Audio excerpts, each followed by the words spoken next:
Good evening and welcome back to another episode of Patriots of the American Republic. We've got another fascinating episode for you, so let's jump into it. The midterms are essentially over and the GOP has taken control of the House. And with a runoff scheduled for December the 6th, will determine if we have a 50-50 split in the Senate or not. You know, we live in odd political times. I think we live in odd times in general. But looking at the political spectrum specifically, you know, who would have thought that a campaign of defund the police would have ever have happened? I know I sure didn't. I remember, you know, in my time of youth, I remember politicians from both sides of the spectrum, you know, always saying that they'll lower taxes. That was their key phrase to go to. Whether they did it or not was irrelevant, but that was part of their talking point. They would lower taxes. You know, and now it's, you know, people are saying they're going to increase taxes, and people, oddly enough, cheer for that. I remember Andrew Gillum did that, where he said he was going to increase corporate tax. And, you know, for the people who are economically challenged, that's not a good thing, because you raise taxes on the corporations, less jobs come in, some jobs may actually leave if you raise it too high, and what happens is people are unemployed. You know, I think it's pretty interesting that in some cases you'll have politicians like the puppet in chief right now who will tell people, you know, we'll give you free stuff and you're not going to have to pay a dime of it, you know.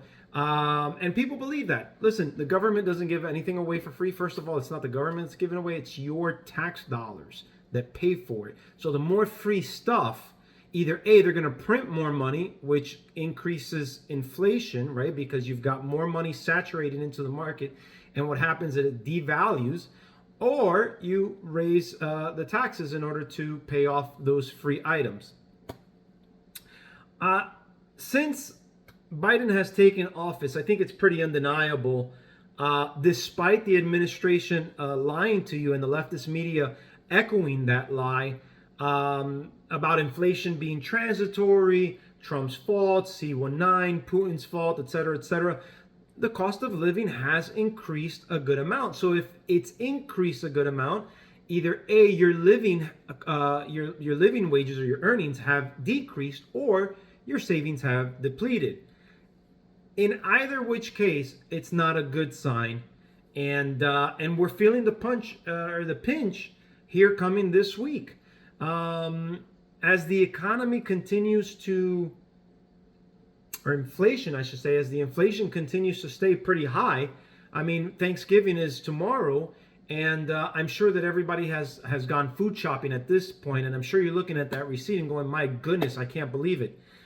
Going back to the weird times that we live in, I think a bad economy is indicative that people are upset, because the minute you start messing around with their money, they get upset and they immediately start to call for change. We saw a great example of that during the Jimmy Carter time, and we also saw some of that during the Bush senior time, right? They did bad with the economy. They only had one term and the people voted them out. So I was expecting a very, very similar outcome. I think we all were expecting that outcome, be it that the economy is the way it is. Left media, right media, they were all talking about this red wave coming in. And sure enough, a lot of us bought into it. I was skeptical from the Senate side. I really did think that we would do it on the House side, and we barely got over the mark, the 218 mark. But it wasn't what we expected. And I, again, thought, due to the direction that the economy is going in, that would have been a clear sign that says, hey, we need change. The policies that this administration is doing, and the congressional leaders are pushing through and approving, is not working for us. But unfortunately, that did not take place. And so what do we have? We are left with an emboldened puppet in chief, where a day after the midterms, he was asked by a news reporter, if he was going to change course.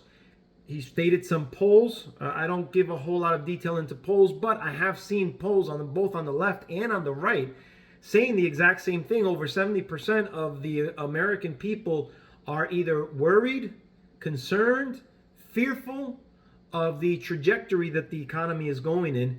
And so let's listen to Joe Biden's response here. That Americans are frustrated, and in fact, 75% of voters say the country is heading into the wrong direction. Despite the results of last night, what in the next 2 years do you intend to do differently to change people's opinion of the direction of the country, particularly as you contemplate a run for president in 2024? Nothing, because they're just finding out what we're doing. The more they know about what we're doing, the more support there is. Do you know anybody who wants us to get rid of the change we made on prescription drug prices and raise prices again? Do you know anybody who wants us to walk away from building those roads and bridges and the internet and so on? I don't know. I think that the problem is the major piece of legislation we passed, and some of it bipartisan, takes time to be recognized. For example, you got over $1 trillion worth of infrastructure money, but not that many spades have been put in the ground. It's taking time. For example, I was on the phone congratulating a Californian recently, and then someone up in Scranton, Pennsylvania, the congressman who got elected. He said, "Can you help us make sure we're able to have high-speed rail service from Scranton to New York City?" I said, "Yeah, we can. We can. First of all, it'll make it a lot easier, take a lot of vehicles off the road, and we have more money in the pot now, already out there, we voted for, than the entire money we spent on Amtrak to begin with." And it's the same way. For example, I talked about through the campaign that we're going to limit the cost of insulin for seniors to $35 a month instead of $400 a month. Well, it doesn't take effect till next year. So there's a lot of things that are just starting to kick in. And the same way with what we've done in terms of the environmental stuff. It takes time to get it moving. So I'm not going to change. As a matter of fact, there's some things I want to change and add to. For example, we had passed the most bipartisan, we passed the most extensive gun legislation, rational gun policy in 30 years. But we didn't ban assault weapons. I'm going to ban assault weapons. They're going to try like the devil. So I'm not going to change the direction. All right, I'm going to stop it right there. As you can see, he was asked a question about the economy and the direction that the economy is going in, and he's not going to change. Now, it's interesting that he mentions a couple of things. He mentions the prescription bill, right, or the lowering of prescription medication and so on and so forth. He points to that as a benefit, but he also contradicts because he says that that's not going to take place until next year, 2023. So his position is, I'm going to continue doing it, stay the course. We're currently at a 7.7% inflation rate. So he's going to continue to stay the course until what? Until when? How much further? How much longer? He says it's going to take time. Yeah, it's true. It does take time to implement these things and so on and so forth. Meanwhile, it takes time. People are struggling. I mean, there are people that are changing their lifestyles, decreasing certain things, not being able to afford certain things, and so on and so forth. And so why do we have to wait this long? Why don't you go back to what worked? Why don't you go back to the way things were that were working? How about doing that stuff? It's like, listen, I have a philosophy: if it's not broke, don't fix it. I know that's not proper grammar, but that's my motto. Meaning, if something has been working and working well, don't try and fix it, because the minute you start to change things, those variables can come in and then you mess up the good system that you had before. And obviously, these people came in and they don't care about us. They didn't care about the economy. They just wanted to get rid of Trump. Get rid of everything that Trump did, so that way you can't point to Trump being a success, right? And now they have the perfect scapegoat between all the stuff that transitory and Putin and so on and so forth to throw smoke screen to cover their incompetence. Now I have a theory. And this is not fact. This is just a theory. On the campaign trail, Joe Biden was confronted by, I don't know who this individual is. I don't know if he was if he's on the right, on the left. I don't know if he's one of his voters, supporters, etc. I don't know. I don't think so, but I could be wrong. And he was confronting him he asked them a question about the economy, about jobs. He was concerned about jobs, and somehow it got turned into a gun conversation, similar to the video that we just saw. We're talking about economy, and Joe Biden switches over to assault rifles. Okay, let's take a look at the video.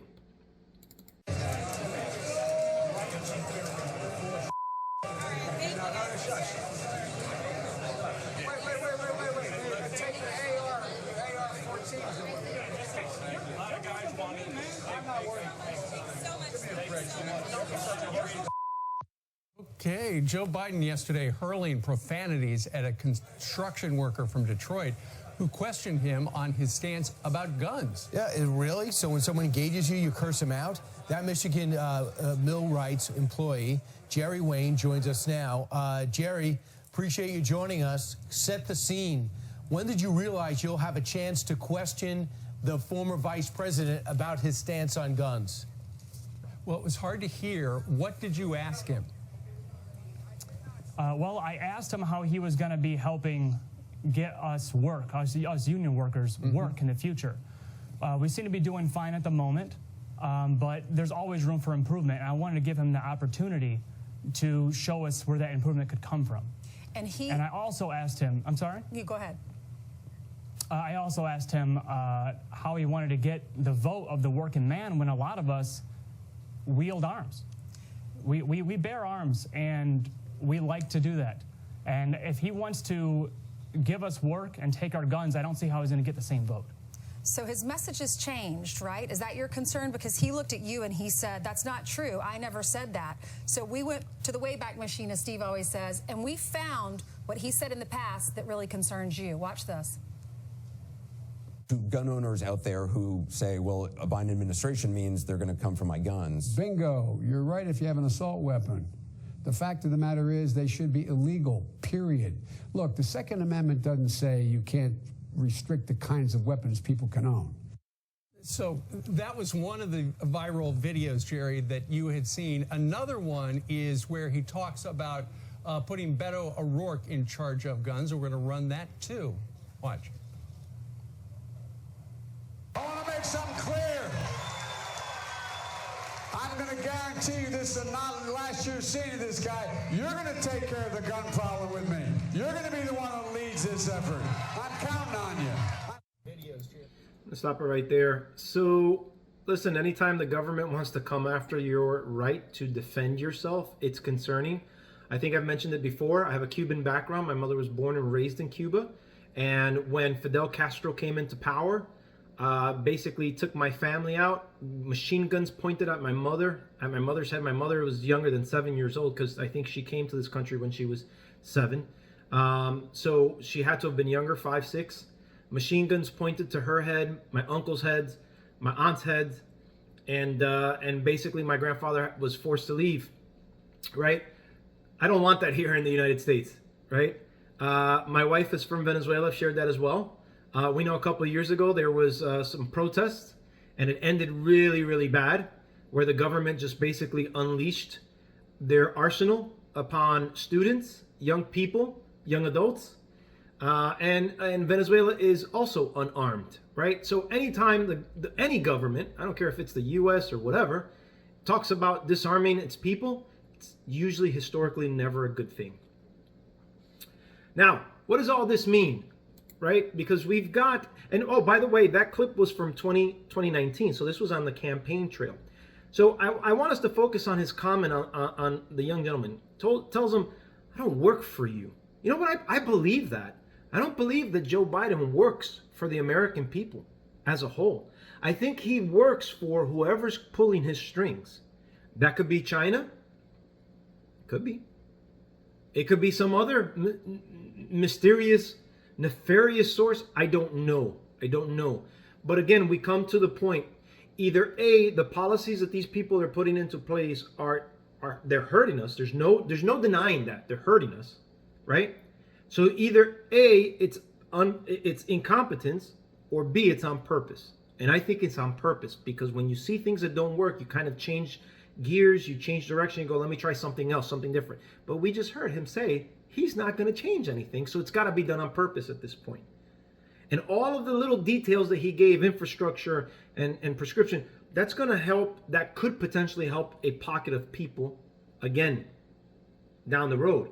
And that's all great for those types of things, right? Lowering prescription medicines, nobody's against that, especially for seniors. Nobody's against that. But what about the everyday average? What about the entire population? How about not just the pocket? How about the entire population? Because last time I checked, all Americans fall under, I mean, he's the president of all Americans, not just the seniors, right? Not just the left-wingers, right? Again, this young gentleman, I don't know what his politics are. He's in Detroit. I could assume that he's on the left, right? But also based on what he's into, I could assume he's also on the right. I don't know. But isn't he supposed to be, if he's the president, isn't he supposed to be the president for everybody, or just a group, or just the people that voted for him, or just the people that support him? He should be looking for solutions for all Americans, not pockets of Americans. What does that translate to us? As mentioned before, tomorrow's Thanksgiving, and according to reports, the cost of Thanksgiving dinner is up 20% just from last year alone. Let's take a look. New reports are showing that the price of this year's holiday feast is up better than 20% from last year. Catherine, your thoughts on the most expensive Thanksgiving meal we've seen in a long time? Well, Biden's crack was pretty funny, Maria, but certainly, but food prices are going higher, you know, up 20% year over year. It's going to be an expensive Thanksgiving dinner. Everybody's going to be at home, you know, enjoying their time with their family, but talking about how expensive things are. Prices are the highest since 1979, especially on the food price costs. And look, things aren't looking like they're going to get better in the near term. Wow, stuffing up 69%. I missed that one, Ron. So there you have it, 20% more from last year to this year. It's unbelievable. It's absurd. I hope and pray that people are still able to enjoy the Thanksgiving, right? It's terrible to think that there might be some people that won't be able to, and you know, praying for those. But this is the result of honestly praying on, voting based on emotions, right? Elections have consequences. We know that. And what we've allowed these people to do is to sucker us. They fear-mongered us with the shouts of the end of democracy if we didn't vote for them and keep them in power. Mind you, they continue to do and put in place policies that continue to hurt us and weaken us and cause us to purposely struggle. So it's clear that Biden doesn't care about us. But who does he care about? I can tell you one good group of people that he does care for. Going through the financial struggles that we are going through here in America, somehow Biden is managing to ask Congress for 31 or 37 more billion dollars worth of aid to Ukraine. That's pretty interesting. Let's listen in. The White House demanded another $37 billion in funding for Ukraine. So that raises the question, where does that put us? What's the total that we've sent to Ukraine so far? Well, in just 9 months, the Biden administration has committed a total of $91 billion to Ukraine at a time when our border is still open and our economy is degrading fast. So how much is that? Well, as Glenn Greenwald pointed out today, $91 billion is twice the average annual U.S. expenditure during our own war in Afghanistan. $91 billion is 33% more than the entire annual military budget of the entire country of Russia. But it's not enough. Today, Mark Milley informed us that $91 billion is just the beginning. We, the United States, are determined to continue to support Ukraine with the means to defend themselves for as long as it takes. We will continue to support Ukraine for as long as it takes, and we will continue to support them as long as it takes. And until then, we will continue to support all the way for as long as it takes. We will be there for as long as it takes. So, again, while we're struggling here, while food is up, rent is up, insurance is up, gas is still up, all these things that your everyday life consumes is up, and you're struggling, we somehow have $37 billion to send to another country. to fight a war that doesn't pertain to us. There's a lot of corruption in Ukrainian government. We know that. They go hand in hand with the Democratic Party. There's a lot of things that are really fishy between that, and it smells like corruption to me. It smells like a lot of illegal things, but it's very complex to get into it, and that's not the focus of today's segment. I just want you guys to understand that we have sent almost $100 billion in aid to Ukraine. Or if these 37, which hopefully there's enough sane Republicans in the House to stop this, because that's another thing, right? Even though we took over, it's only by a small margin.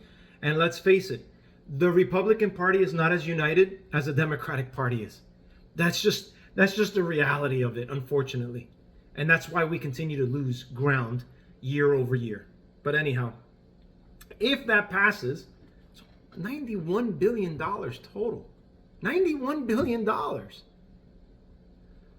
But hey, we're going to continue to increase your taxes. We're going to increase the prices to things, right? You're going to have to pay more stuff because, the government's got to do its thing, and these people got to get their kickbacks, and they got to get their mansions and so on and so forth. Meanwhile, you struggle. Got to stop it. We got to stop it. Got to stop it. But it doesn't end there. It's not even the fact that it doesn't end with $37 billion to Ukraine. On top of that, Joe Biden is proposing $1 billion in climate reparations to other countries. Apparently, we're a big giant piggy bank. So fossil fuels aren't just something we have. Fossil fuels are the reason that we have civilization. Take them away and countries collapse. And the Biden administration doesn't appear to realize that, or maybe they do realize that, but they're doing it anyway. They just announced a $1 billion fund for something called climate reparations, because you have sinned against the climate. You discriminated against the climate. So the idea is to send your money to other countries, because apparently we have too much money now, our debt isn't big enough, countries that have, quote, suffered damages due to the use of fossil fuels. But here's the best part. The country that uses the most fossil fuels, that emits the most pollution, that dumps the most plastic into our ocean, killing the most marine life, that kills the most fish with factory fishing, the country that seems almost determined to destroy the planet, that would be China, is exempted from the reparations. That's because China, which has a bigger economy than ours, the biggest in the world, is, quote, a developing nation. So that's like the definition of insanity. I don't understand this. I've been working in finance for 24 years, and I don't understand this. I don't understand how our politicians can continue to spend like this. Why do we have to continue to give countries money? I don't understand it. I don't understand it. The more money they get, the more we get taxed. Guys, this is my concern when it comes to inflation.